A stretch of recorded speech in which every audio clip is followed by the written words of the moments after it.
જય શ્રી કૃષ્ણ, રાધે રાધે દોસ્તો. આજે હું તમારા માટે ચટાકેદાર મસાલા ભાખરીની રેસીપી લઈને આવી છું. તો પ્લીઝ વિડીયોને એન્ડ સુધી જોજો અને મને સપોર્ટ કરજો. તમને મારો વિડીયો સારો લાગે તો પ્લીઝ કમેન્ટ કરીને જણાવજો. મારી ચેનલને સબસ્ક્રાઈબ કરજો.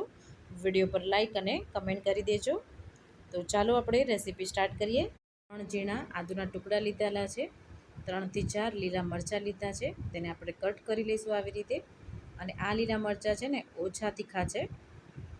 આદુ મરચાંને આપણે સરસ રીતે ક્રશ કરી લઈશું, કૂટી લઈશું. અને મસાલા ભાખરીમાં આદુ મરચાંનો ટેસ્ટ બહુ જ સરસ લાગે છે. તો બિલકુલ આને સ્કીપ ના કરતા. તમે સ્પાઇસી ખાતા હોય તો થોડુંક વધારે પ્રમાણ કરી દેજો તમે આદુ મરચાંનું. આનાથી ભાખરીનો ટેસ્ટ બહુ સરસ વધી જવાનો છે. તો આપણે 1 ચમચી જેટલી પેસ્ટ બનીને રેડી થઈ ગઈ છે. 1 વાટકી જેટલો મેં ભાખરીનો કરકરો લોટ લીધેલો છે. તમે આમાં અડધી વાટકી ઘઉંનો રોટલીનો લોટ અને આ ભાખરીનો લોટ પણ લઈ શકો છો. હવે તેમાં આદુ મરચાંની પેસ્ટ એડ કરી દીધી છે.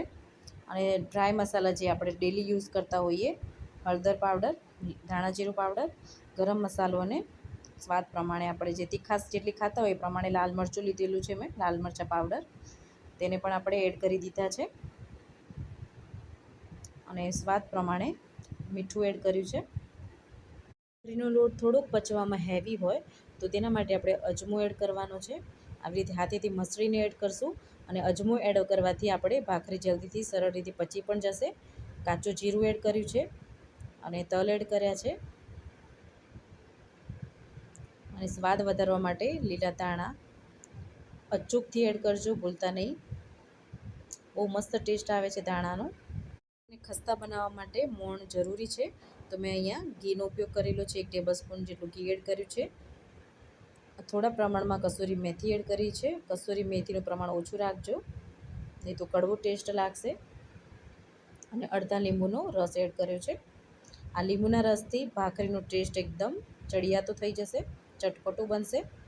એના મોણને અને મસાલાને આપણે આવી રીતે હાથની મદદથી લોટમાં મિક્સ કરી લેવાનું છે સરસ રીતે. આ પ્રોસેસ આપણે છે ને બહુ ટાઈમ લઈને કરવાની છે. 2 થી 3 મિનિટનો ટાઈમ લઈને કરજો. આ ખૂબ જ જરૂરી પ્રોસેસ છે.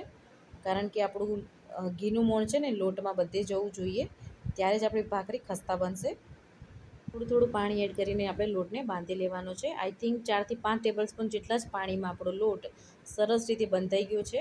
અને આ ભાખરીનો લોટ થોડો કડક જ રાખવાનો છે આપણે, હાર્ડ જ રાખવાનો છે. સોફ્ટ નથી કરી દેવાના રોટલીના લોટના જેવો. હવે આપણે લોટને રેસ્ટ નથી આપવાનું અને આપણે તેના લુવા બનાવી લઈશું. તો આટલા લોટમાંથી મારે 10 થી 11 નાના લુવા બન્યા છે. હું નાની નાની ભાખરી બનાવવાની છું. છે ને હું એકસાથે બધી જ ભાખરીને વણી લઈશ, કારણ કે નાની નાની સાઈઝમાં ભાખરી બનાવવાની છે. તો આ બધી ભાખરી છે ને મારે મતલબ એક તવા ઉપર 4 ભાખરી શેકીશ ને તો 2 થી 3 વારમાં તો શેકાઈ પણ જશે. અને હું આવી રીતે થોડીક પાતળી ભાખરી બનાવીશ. તમે મોટી ભાખરી પણ બનાવી શકો છો, જાડી પણ બનાવી શકો છો. જ્યારે ભાખરી બનાવીએ ને તો તેમાં છે ને નોર્મલી જ્યારે રોટલી બનાવીએ ને તો ગોળ ગોળ બને. ભાખરી છે ને આપણે થોડીક આમ કહેવાય ને સાઈડમાંથી ક્રેક્સ પડે, તો એને જ ઓરિજિનલ ભાખરી કહેવાય. તમે જોઈ શકો છો ક્રેક્સ પડે છે ને, બસ આને કહેવાય ભાખરી, પરફેક્ટ ભાખરી લાગે છે ને એકદમ મસાલેદાર મસાલા ભાખરી. આ મસાલા ભાખરી કોની કોની ફેવરેટ છે મને કમેન્ટ કરીને જરૂરથી જણાવજો. એકદમ મસ્ત ભાખરી બની ગઈ છે આપણી. તો હવે આપણે તેને શેકી લેવાની છે. તો હું એક જ તવા ઉપર 4 ભાખરીને એક સાથે શેકવાની છું, એટલે ફટાફટ આપણી ભાખરી તૈયાર થઈ જાય. ભાખરીને આપણે છે ને શેકવામાં ક્યારેય પણ ઉતાવળ નથી કરવાની. સ્લોથી મીડિયમ ફ્લેમમાં જ આપણે શેકવાની છે. ફૂલ ફ્લેમ નથી કરવાની, નહીં તો આપણી ભાખરી ઉપરથી આમ કહેવાય ને શેકાઈ જાય, અંદરથી કાચી કાચી લાગશે. કારણ કે આપણે ભાખરીનો લોટ છે થોડો જાડો હોય તો એને શેકાતા પણ વાર લાગે. તો જો આવી રીતે આપણે ઘી લગાવીને હું શેકું છું. તમે તેલનો ઉપયોગ પણ કરી શકો છો, પણ ઘીનો સ્વાદ છે ને થોડોક મજા આવે, મસ્ત લાગે. આવી રીતે બંને સાઈડ છે ને ભાખરીને ઉલટ ફુલટ કરીને આપણે શેકવાની છે. અને બંને સાઈડ ઘી લગાવવાનું છે. તમે તેલ લગાવતા હો તો તેલ લગાવજો. અને કહેવાય ને સ્લોથી મીડિયમ આંચ પર આપણે ભાખરીને શેકી લેવાની છે. અને સાચું કહેજો, કોના મોઢામાં પાણી આવી ગયું? ભાખરી જેને કોના મોઢામાં પાણી આવ્યું સાચું કમેન્ટ કરજો મને હો. આ મસાલા ભાખરીને તમે 4 થી 5 દિવસ સુધી એરટાઈટ ડબ્બામાં સ્ટોર કરી શકો છો અને કાંઈ પણ નથી થતું, નથી બગડતી આ. અને તમે ક્યાંય પ્રવાસમાં જાઓ છો ને તો તમે તેને પ્રવાસમાં પણ લઈ જઈ શકો છો. અને આ ભાખરી સાથે બીજું કાંઈ પણ જરૂર નથી, કોઈ અથાણાની, કોઈ મરચાંની. ચા સાથે બસ આ મસાલા ભાખરી કાફી છે. આ ભાખરીને તમે ઓનલી અજમો અને જીરું, કાચું જીરું છે એ એડ કરીને પણ બનાવી શકો છો. તેનો ટેસ્ટ પણ બહુ સરસ લાગે છે.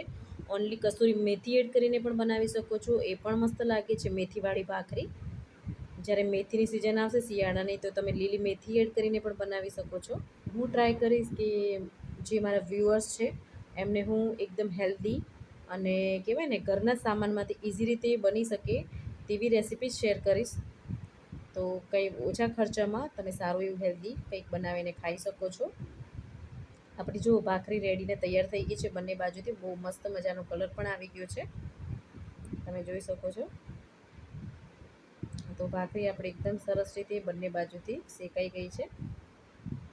આ ભાખરી આરામથી આપણા 4 થી 5 દિવસ સ્ટોર કરી શકાય છે, કાંઈ જ નહીં થાય. તો મસ્ત મજાની ભાખરી તૈયાર થઈ ગઈ છે.